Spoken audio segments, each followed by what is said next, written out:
জানি না আমাদের হায়দ্রাবাদে কবে যে বৃষ্টি হবে, কটা দিন ধরে বৃষ্টিও হওয়ার নামও নেই, মেঘও হচ্ছে না, কি জানি না কি হচ্ছে, শুধু গরমই লাগছে। বাইরে কোথাও বেরোতে গেলেও সে গামছা টুপি পরে বেরোচ্ছি গাইজ, কি অবস্থা মানে বুঝতে পারছো। কিছু করার নেই, এই গরমকালে এরকমটাই অসুবিধা। আর এখন আপাতত যাচ্ছি একটু দোকানে, কারণ একটু ভাবছি স্প্রাইট খাবো, নাহলে হচ্ছে না, মজা আসছে না এই গরমে। আর একটু ভালো লাগছে না গাইজ, না ঘুমিয়ে শান্তি না কাজ করে শান্তি, কিছুতেই শান্তি পাচ্ছি না, কি আর বলবো। আপাতত এখানে অনেক ধরনের স্প্রাইট আছে, তো আপাতত একটা অরেঞ্জ জুস নিয়ে নিলাম। ঠিক আছে, এটা কী জুস আমি জানি না গাইস, তো খেতে ভালোই লাগছে আমাদের। তো তোমরা কোনটা সবথেকে বেশি পছন্দ করে খেতে অবশ্যই বলবে আমাকে। আর ফাইনালি ভাবছি একটা দই নেবো, দই দিয়ে আর কি ভাতটা খেতে হবে। তো গরমকালে একটু ভাত খাওয়ার পর দই না খেলে মজা আসবে না গাইস, বুঝতে পারলে তো। ফাইনালি ওই জন্য চলে এলাম এসব কিনতে গরমকালে, আর কি আর করবো। আজকে আবার এমনিতে আমাদের তরকারি শেষ, তো কী দিয়ে ভাত খাচ্ছি দেখতেই পাচ্ছ, ডাল ভাত আর আচার, তার সাথে আছে দই। কি করব গাইস, আমাদের জীবনটা এরকম, মানে খাওয়ারও টাইম পাচ্ছি না, মানে বুঝতে পারছো কী অবস্থা। সেই মানে কাজের জায়গাতে খেতে হচ্ছে, যে খেতে যাবো রুমে তারও টাইম নেই। এটাই তো মানে জীবন না, বাইরে দিয়ে আমাদের এটাই জীবন।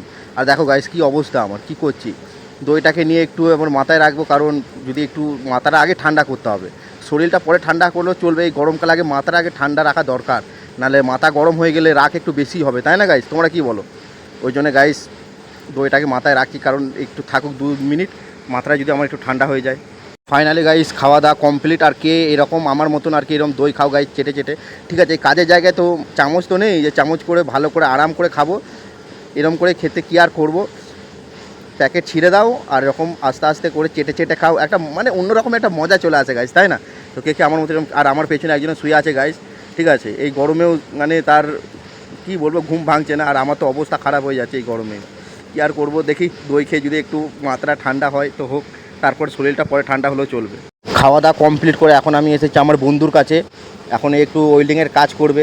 আমার তো এখন ব্রয়লার চলছে, তাও মাঝে সাঝে দেখতে আসি এটা কী করছে না করছে। এখন এটা ওদের প্ল্যান্টে এসেছি, কী করবো, একা একা তো মন লাগছে না, তাই এই বিহারি বন্ধুর কাছে এসে একটু টাইম কাটানোর চেষ্টা করছি।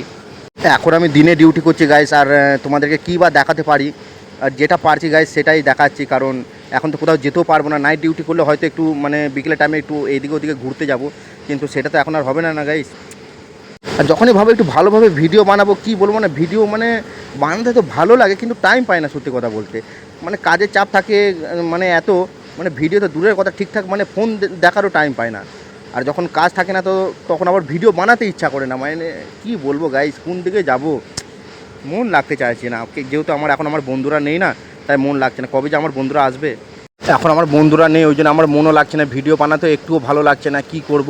আমার বন্ধুরা আছে বাড়িতে, আর আমি এখন হায়দ্রাবাদে কাজের জায়গায় চলে এসেছি। তো জানি না ওদেরকে আমি এই ভিডিওর মাধ্যমে একটা কথা বলতে চাই, তোরা যেখানেই থাকিস তাড়াতাড়ি চলে আয় কাজের জায়গায়, তোদের কথা অনেক মনে করছে, তোরা দেরি করিস না, আমার একটু ভালো লাগছে না রে বন্ধু, তাড়াতাড়ি চলে আয় কাজে। এমনিতেই যা গরম দিয়েছে, আর উপর থেকে এই ব্রয়লার চলছে, মানে বুঝতে পারছো গাইস কতটা মানে গরম লাগছে। এই সামনে আমার যে কাঁচটা আছে এটা তো এত গরম হয়ে গেছে, কি বলবো, হাত রাখা যাচ্ছে না। তাও একটু দেখছি কতটা গরম হয়েছে, আর এদিকে দেখো 689 88 হচ্ছে, এত ডিগ্রি আছে, মানে এতেই যা গরম। আর মানে আমি তো গরমে পুরো ঘেমে জল হয়ে যাচ্ছি, এই জন্য আমার মনই লাগছে না, কি করি, ভগবান বাঁচিয়ে নাও আমাকে, ভগবান একটু বাঁচিয়ে নাও, আমার দিকে তাকাও একটু। সবই আমার গরম লাগে, যতই গরম লাগুক গাইস, আমার জামা ভিজে যা, কিন্তু টুপিটা পরি আমার একটু গরম লাগে না তখন, কারণ টুপিটা আমার মাথায় রাখতে এত যে ভালো লাগে কেন জানি না, অভ্যেস হয়ে গেছি টুপি পরে পরে, যেহেতু চুল নেই এখন ন্যাড়া হয়ে গেছি, ওই জন্যে যতই গরম লাগুক কিন্তু টুপিটাকে আমি সরাচ্ছি না গাইস মাথা থেকে, ঠিক আছে। এটা হচ্ছে আমার রক্ষাকর্তা, এটা হচ্ছে আমার একটা এরম টুপি পরলে হিরো লাগে। এমনিতে আজকে একটু দেরি হয়ে গেল গাইস ডিউটি থেকে আসতে, কি বলবো, ছেলেটা একটু লেট করে এলো, কিন্তু এসে দেখছি আমাদের দুজন এখন খেলা দেখতে খুব ব্যস্ত, ওরা এখনও ডিউটি যায়নি, ঠিক আছে, শুধু খেলা দেখার জন্য এখন একটু লেট করে ডিউটি যাবে। আর তো মানে 2 ওভার বাকি আছে, জাস্ট এটা দেখে হয়তো ওরা যাবে। কিন্তু আজকে আরসিবির অবস্থা খারাপ, আমার তো মনে হয় না যে আজকে আরসিবি জিততে পারবে বলে, আমার তো মনে হচ্ছে আরসিবি আজকে হেরে যাবে, এত মারছে, এই রান প্রায় 250-এর উপরে চলে যাবে, আমার এটাই মনে হচ্ছে গাইস। আর তোমাদের কেমন মনে হচ্ছে, কে জিতবে অবশ্যই কমেন্ট করে জানাবে, ঠিক আছে গাইস। খেলা দেখে কিন্তু মজা চলে আসে এই প্রজেক্টরে গাইস, প্রজেক্টর নিয়ে খুবই ভালো লাগছে, মজা চলে আসছে একটা খেলা দেখে।